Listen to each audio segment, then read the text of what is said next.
Well, hey guys, I hope you had a good break and are continuing to have a good break. I know everything's all screwed up and this is all new.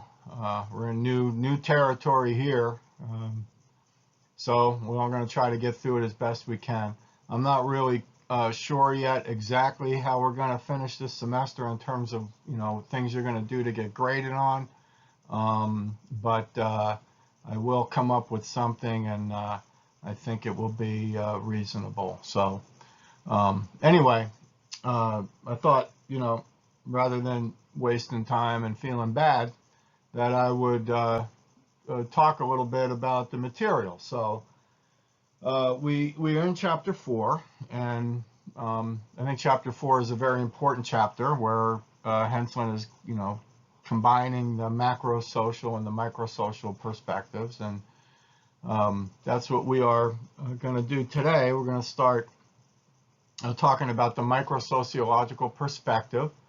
You'll notice that the subtitle is Social Interaction in Everyday Life, and that's what Henslin is interested in, is how people, how sociologists look at the way people interact with each other face to face. So that means that the sort of the paradigm that we're going to be working from is going to be symbolic interactionism. So we have to talk a little bit about that. What do we mean by symbolic interaction? Well, essentially, it simply means that for sociologists, we understand that anytime we're interacting with somebody else, that interaction is mediated by symbols. We acquire those symbols through socialization. They come to us from culture. And all those symbols, since they're all about meaning, they all go into how we define the situation that we're in, right? So we interact with others based on how we define situations. And that phrase, definition of the situation, is a very important phrase for symbolic interactionists. It's maybe just as important as the phrase taking the role of the other. Remember, in the very beginning, we said that the bumper sticker of symbolic interactionism was taking the role of the other. And this is the other bumper sticker for symbolic interaction, is how we define the situation, definition of the situation. Very important concept to symbolic interactionists. We define every situation that we're in. We define it symbolically. And there are going to be a lot of things that are going to go into how we define situations. A lot of sources of meaning that we're going to draw upon to define any situation that we're in. This idea of definition of a situation is going to be related to something we're going to talk about a little bit later on, called background assumptions. Every setting is governed by its background assumptions, and we internalize those background assumptions, again, through our experience and through the process of socialization. So what we're interested in, and one of the things that governs all interactions, is what does the situation mean to the participants involved in that interaction.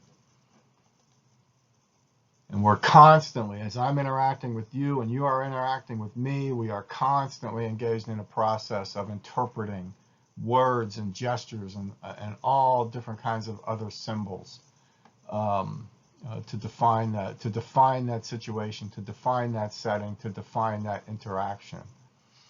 So Henslin wants to give us a little lesson in the kinds of things that contribute, right, to how we define situations. What sorts of things influence how you and I define our interaction with each other.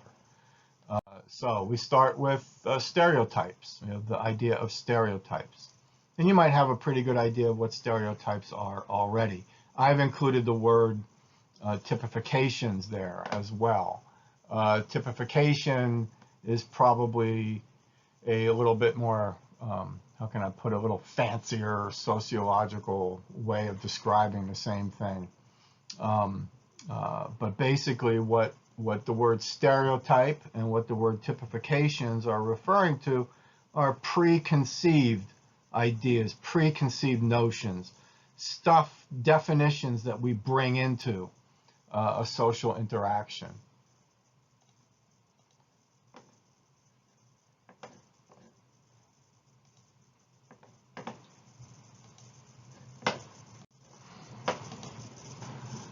So stereotypes are these assumptions of what people are like, and they're assumptions that we make about people, whether those assumptions are true or false. Now, a lot of times when you hear this word stereotypes, you want to think about prejudice. We hear that very often, right? That there's a negativity, there's a lot of negative connotation that goes along with the word stereotypes, because sometimes those stereotypes that we carry around about other people are prejudicial. They're prejudiced, right? They are these predefinitions of people that are judgmental, and so often we have stereotypes that are rooted in gender or class or race or ethnicity or age. Now, the point that I think Henson's trying to make is that not all stereotypes are negative like that. Not all stereotypes are prejudicial. All they are preconceptualizations of what people are like. For example, we can judge people negatively according to gender, class, race, ethnicity, or age. But there are other types of preconceptualizations.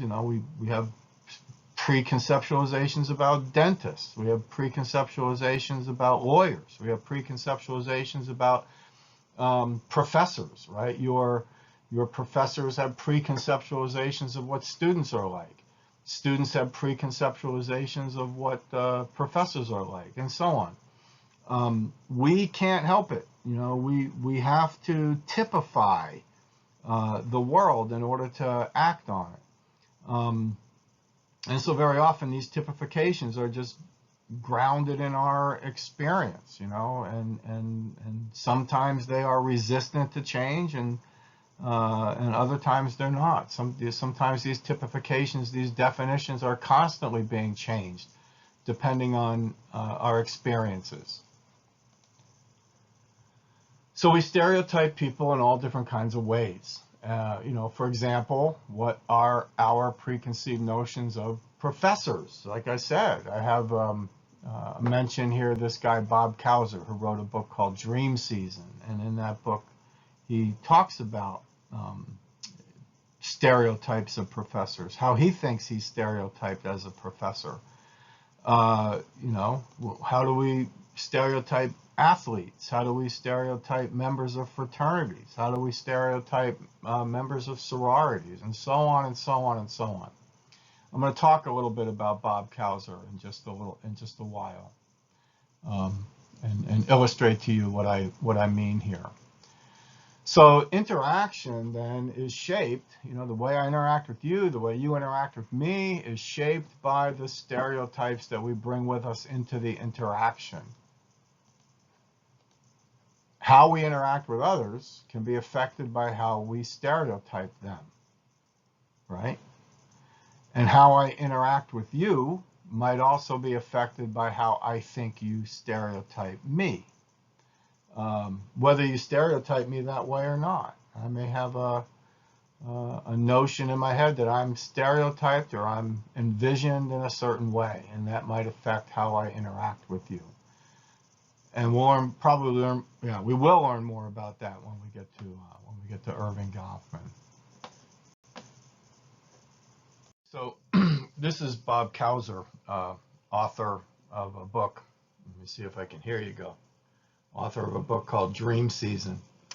A professor joins America's oldest semi-professional football team. This is one of my favorite treatments of the power of stereotypes in people's identity, excuse me, and in the way they interact with each other. So Cowser is a professor of English literature at a place called St. Lawrence University in upstate New York. Very prestigious, small, little, elite kind of liberal arts college. And he talks about something in his book called the egghead-meathead dichotomy. So what we have to understand about Kauser is that, first of all, he's an academic. That's one of his roles, right? One of his statuses in his status set. And he is also a football player. He joins the semi-professional football team. And so he goes back and forth between these two different worlds, and is concerned, about how he is identified in both of them. He talks about the stereotype of the egghead, right, which is a stereotype of professors. That stereotype does not include an interest in football. It's football in particular that is viewed negatively by, at least in his perception, by his colleagues in the academic world. And so his identification as a football player and him being stereotyped as a football player is a threat, right, to his identity as a professor. And on the other hand, the opposite is true in his identity as a football player. He comes into that world as an English professor, and so his teammates have a stereotype of what professors are like, and that status is viewed by them negatively, and so that threatens his identity. The professor role there, the professor status in his status set, threatens his identity as a football player. And so he's talking about how he has to kind of navigate back and forth between these two different stereotypes. And we get an idea of his awareness of the power of these stereotypes in some of the things he says. So here, I wanted to read to you a little bit. He talks about the first time that he's having a phone conversation with the head coach of this team. He's expressing interest, in coming out for the team, and he gives us this little exchange here. So the coach asks him on the phone, "How big are you?" And Kauser says, "I'm 5'9", 230. And then Kauser continues to say, "I've been in the gym a few weeks now getting ready. I don't know what my 40 time would be. The gym bit was a lie," he said. "I planned to go, absolutely. I was still running daily, but in truth, I hadn't been to the gym since college. It was all part of my identity issue." That's a really, really important line. It's part of my identity issue. He has a concept in his mind about how he is stereotyped by his colleagues in the academic world. It was all part of my identity issue. I wanted to look like a professor, so I avoided weights altogether. And that's another very important line. I wanted to look like a professor, so I avoided weights altogether. And so the question is, well, what does a professor look like? Certainly, in his mind, a professor does not look like either of these pictures, but in the picture on the right, he's trying to conform as much as he can to that stereotype that he believes would be acceptable by his colleagues. He even talks about, in a different place, he talks about how in his department, his humanities department, that there were some of his colleagues who secretly had a kind of a passion for football, and they would have to kind of speak secretly about how the team was doing and so forth. Now, like I said, that's the egghead. It's the egghead part, that he is trying to play for his colleagues. And then there's the meathead part, what role, how does he present himself? And that's a really important idea too. We're going to get to Goffman. We're going to be talking about presentation of self. These are selves that Kauser is presenting. In the academic world, how does he present himself? In the world of semi-professional football, how does he present himself? But he talks about how how he is viewed by his teammates who come from very, very important backgrounds than he does. And he says this: all my childhood anxieties about hypermale spaces crept back. The fear of being popped by a wet towel or stuffed in a locker or given a wedgie or a swirly, where one's head is crammed into a flushing toilet. I knew my professorhood, he says, I knew my professorhood marked me as an ideal candidate for all of these indignities. So, what Goffman is eventually going to call those things is impression management. How is Kauser trying to manage the impressions that he's giving off? And personally, I think my sort of attraction to Kauser's book is because I think I've had similar experiences as he's had. This is a picture depicting my other life. I'm an academic on one hand, I move in those circles, and on the other hand, I'm a football coach.